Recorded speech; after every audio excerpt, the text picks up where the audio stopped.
Boris Johnson is entering the most politically dangerous phase of this crisis. For all the mistakes made at the start, some of them significant and many of which cost lives, the British public was in a relatively forgiving mood, not least after Mr. Johnson's own brush with the virus. It understood the pandemic was not his government's fault and knew mistakes were inevitable. Now, however, things have changed. Hindsight is no longer relevant, and his government is now accountable for the actions it's taken. Voters feel there's been long enough to get things right. Yet on a number of issues, the government still feels a few weeks behind where it should be at this point, be it the establishment of effective contact tracing, turning around test results in 24 hours, or imposing quarantine rules on countries with actually far lower rates of infection. There are days, like Wednesday, when the number of reported deaths in the UK exceeded those for the rest of the EU put together.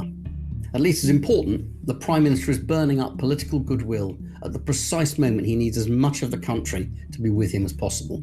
The row over his advisor Dominic Cummings' unauthorised journeys during lockdown enraged supporters and enemies alike. The defence of Mr. Cummings reduced Mr. Johnson's support from the high levels he enjoyed at the start of this crisis to levels around the number he reached at the last election. Many of his own MPs were deeply upset by the incident, which they couldn't justify to their constituents.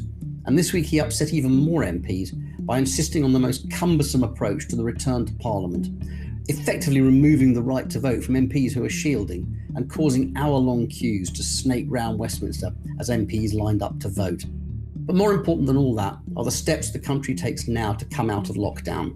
Rather like a medic emerging from protective equipment, the transition back to normality is the moment of highest risk, both for the country and for the government.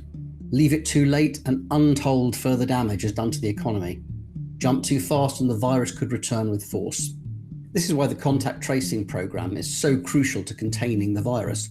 The UK had to set this up from scratch, but the government announced steps to ease lockdown even before it was solidly in place, with the number of new infections stubbornly high and the death rate still the equivalent of 2 jumbo jet crashes a week. It is a delicate balancing act and there are no easy choices. Without a vaccine, lives cannot be guaranteed, but the country can't remain in lockdown forever.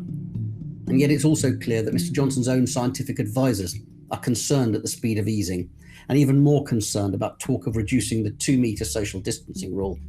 But ministers have decided the economic damage is simply too great to wait any longer, and they may be right, but people need confidence that it's safe to begin the return to normality. The judgment is that the deaths can be held to bearable levels, but for the economy to revive, people have to trust the government's competence in continuing to control the virus, which is why this was the worst possible time to lose the faith of voters.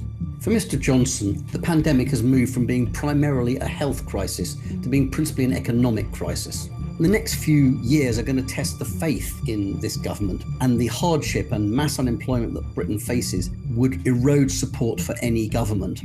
But the decisions that he takes over the next few weeks could ultimately be the ones which decide his fate.